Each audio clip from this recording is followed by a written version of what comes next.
बेटा हम last topics की तरफ जा रहे हैं। इसका नाम है virus, wired, protein, prions and lichens. ठीक है बेटा, अब जरा देखो क्या होते हैं भाई ये वायरस। नाम चित्र देख लो तो कितना सुंदर लग रहा है, स्पाइडरमैन का भाई बहन सा लग रहा है ना।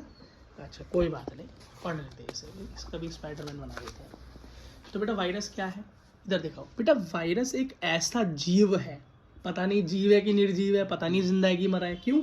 जब तक किसी होस्ट में नहीं रहता तब तक तो डेड होता है, लेकिन हाँ जैसे ही किसी की बॉडी में एंटर करेगा, जैसे ही होस्ट में एंटर करेगा, जिंदा हो जाएगा, सब कुछ काम करना चालू कर देगा, रेप्लिकेट करना चालू कर देगा। रेप्लिकेट मतलब अपने आप की जनसंख्या बढ़ानी चालू कर देगा, और क्या करेगा, होस्ट को मारना शुरू कर देगा। किसी ऐसी बीमारी का नाम बताओ जो कि बेटा वायरस से होती हो। एक्वायर्ड इम्यूनो डिफिशियंसी सिंड्रोम पढ़कर आए थे हम 10th क्लास में, रिप्रोडक्शन वाले चैप्टर में। इसका क्या नाम होता है, एड्स। क्या होता है, HIV AIDS, human immuno virus. इंसान के प्रतिरोध करने की क्षमता को, मतलब बीमारी से लड़ने की शक्ति को ही खत्म कर देता है भाई, वो बड़ा ही खतरनाक चीज है ये। क्या वायरस के बारे में एक चीज समझ लो, नॉन सेलुलर, कोई सेल का स्ट्रक्चर यहाँ पर होता ही नहीं।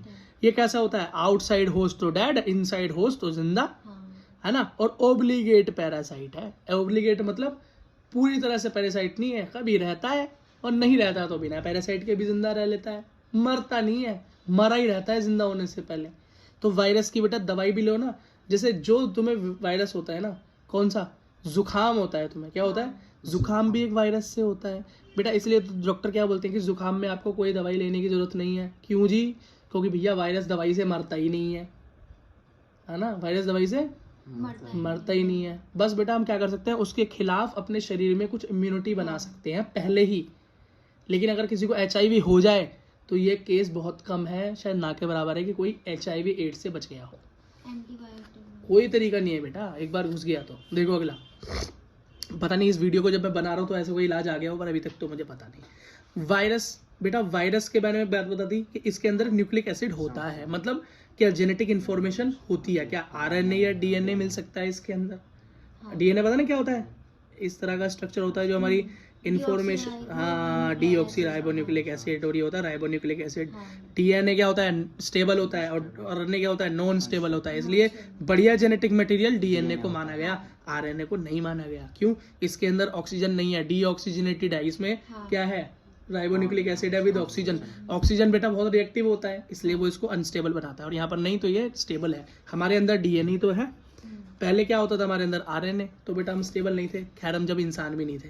अगला देखो, अगला इनकी जो प्रोटेक्शन होती है, वो जो कोट होता है वो किस चीज का बना होता है, इनके ऊपर की कवरिंग प्रोटीन की बनी होती है। किसकी? प्रोटीन की कोट बनी होती है। फ्लेक्सिबल, हाँ पता नहीं बेटा, बहुत छोटे होते हैं, भी फ्लेक्सिबिलिटी का करेंगे क्या। अगला देखो, तो बेटा इस कोट को हम कैप्सिड बोलते हैं। क्या बोलते हैं? कैप्सिड बोलते हैं। इसका प्रोटीन के कवर को हम क्या बोलते हैं? कैप्सिड। अब जो कैप्सिड है ये बहुत छोटे छोटे कैप्सोमर से मिलकर बनता है। कैप्सिड किससे मिलकर बनता है? कैप्सोमर से मिलकर बनता है। अगला देखो, ये बेटा ये कैप्सोमर्स में दो तरह से अरेंज होते हैं। पहला helical structure, TMV, tobacco mosaic virus. ये देखो हेलिकली अरेंज है, ये है स्ट्रक्चर टोबैक मोज़ेक वायरस का, TMV वायरस का स्ट्रक्चर है। दूसरा देखो बेटा, पॉलीहेड्रल। क्या? Polyhedral bacteriophage. ये बैक्टीरियोफेज क्या है? ऐसा वायरस जो बैक्टीरिया को भी खा जाए, जो बैक्टीरिया को भी इन्फेक्ट कर दे। ये रहा, देख रहे हो कितना बढ़िया फोटो खिंचवा रहा खड़े होकर कैमरा देखते ही। ये कौन है? बैक्टीरियोफेज। कैसा स्ट्रक्चर है इसका बेटा? है पॉलीहेड्रल, देख रहे हो, पॉलीहेड्रल स्ट्रक्चर है इसका, वही पूरा मैथ्स वाला। अगला देखो बेटा, ये सबसे पहले कुछ साइंटिस्ट के बेटा नाम पढ़ लेते हैं जिन्होंने सबसे पहले बताया था इसके वायरस के बारे में। जो नाम वायरस दिया उस साइंटिस्ट का नाम है दिमित्री इवानोवस्की। क्या नाम है? Dmitri Ivanovsky. अब बेटा याद तो करना पड़ेगा, दिमित्री इवानोवस्की ने सबसे पहले वायरस नाम दिया। ठीक, अगला, इस वायरस की खोज करने के चक्कर में एक साइंटिस्ट को पता चला कि जिस लिक्विड में वायरस था, जिस लिक्विड के कांटेक्ट में आने से दूसरी चीजों को बीमारी हो रही थी, तो उसने उस पानी को, उस लिक्विड को क्या बोला? कॉन्टेजियम विवियम फ्लूडियम। इसका मतलब ऐसा फ्लूड जिसके अंदर इन्फेक्शन है, वो भी जिंदा, किसी को भी इन्फेक्ट कर सकता है। वो बोलने वाले साइंटिस्ट कौन थे? M.W. बेंजेनिक। क्या नाम था? M.W. बेंजेनिक। तो बेटा हम नीट में क्या पूछते हैं, कॉन्टेजियम वीवियम फ्लूडियम बोलने वाले साइंटिस्ट का नाम क्या था, तो इन सब चार ऑप्शन देंगे तुमको और नाम हमें याद रखना, MW बेंजरिक, क्योंकि वो MWF में बायोलॉजी पढ़ते थे। अगला देखो लास्ट में बेटा, सबसे पहले वायरस को क्रिस्टलाइज कर कर निकालने वाले, पहचानने वाले, देखने वाले साइंटिस्ट का नाम क्या था, उनका नाम था WM स्टैनली। क्या नाम था? स्टैनली। स्टैनली याद कर लो, क्या याद कर लो? स्टैनली याद कर लो, बात खत्म बेटा। अगली चीज देखो, प्लांट के अंदर जो वायरस होता है जो कि प्लांट को इन्फेक्ट करते हैं वो होता है सिंगल स्टैंडर्ड RNA। क्या होता है? Single standard RNA। RNA का कैसा होगा ये बेटा? DNA कैसा होगा देखो, डबल स्टैंड, एक स्टैंड ये रहा और एक स्टैंड एक मम्मी से मिलता है एक पापा से मिलता है, रिकॉम्बिनेशन होता है। हमने कहाँ सीखा था? मेंडल वाले चैप्टर में। कहाँ सीखा था हमने? अनुवांशिकता के अंदर, हेरिडिटी चैप्टर में 10th क्लास में, कि दो अलग अलग आते हैं आपस में मिल जाते हैं, रिकॉम्बिनेंट होते हैं कैरेक्टर्स। हाँ, तो प्लांट के अंदर जो बेटा वायरस होता है वो सिंगल स्टैंड RNA होता है। एनिमल के अंदर जो होता है वो सिंगल स्टैंड या डबल स्टैंड RNA या डबल स्टैंड DNA, दोनों में से कोई भी हो सकता है। बैक्टीरियोफेज का तो मुझे पता ही है भैया, बैक्टीरियोफेज जो बैक्टीरिया को भी इन्फेक्ट कर दे वो कैसा होता है? Double stand DNA। DNA कभी सिंगल स्टैंड पे नहीं मिलेगा तुमको, RNA single stand double stand में मिल सकता है। यहाँ से बेटा इतना इंपॉर्टेंट क्वेश्चन नहीं बनता, लेकिन यहाँ से बड़ा इंपॉर्टेंट क्वेश्चन बनता है साइंटिस्ट के नाम और उनके काम से। अगला बेटा, वायरस क्या होता है? वायरस एक ऐसी चीज है जिसके अंदर न्यूक्लिक एसिड होगा, मतलब या तो RNA या DNA, और प्रोटीन की कवरिंग होगी। वायरोड कौन होगा? जिसके अंदर खाली न्यूक्लिक एसिड होगा लेकिन प्रोटीन की कवरिंग नहीं होगी, खुला घूमेगा, टेंशन फ्री, खुला खुला। तो वो कौन है खुला खुला? वायरॉइड। अजीब सा नाम भी है ना वायरस के अलावा। अगला क्या है? प्रायोन्स। कौन? प्रायोन्स। प्रायोन्स कौन है? वो भैया अपना न्यूक्लिक एसिड भी बाहर फेंकेगा, खाली कपड़े पहनेगा, प्रोटीन, ओनली प्रोटीन। जिसके पास ओनली कवरिंग हो वो है प्रायोन।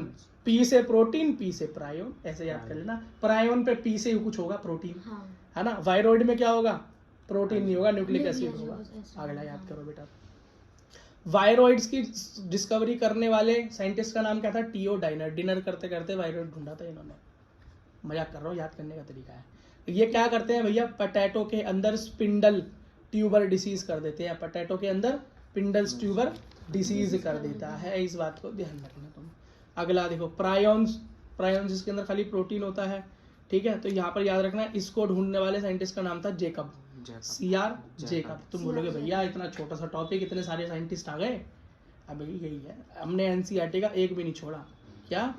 एक भी नहीं छोड़ा, है ना। अच्छा बेटा, अच्छा ये डिसीज करता है, क्या करता है बेटा? ये हाँ, प्रायोन्स भी बेटा कई बीमारियां करने में क्या करते हैं? हाथ बटाते हैं, ठीक है बेटा। बस अब ये बेटा, ये प्रायोन्स क्या करता है? प्रायोन्स बेटा कैटल्स के अंदर बीमारी करता है। किसके अंदर? कैटल्स के अंदर, मतलब वही हमारे कौन से जानवर जो बेटा दूध देते हैं, घास खाते हैं, उन जानवरों के अंदर बीमारी करता है। कौन सी? BSE बीमारी करता है। कौन सी करता है? BSE बीमारी करता है। उसका नाम क्या है?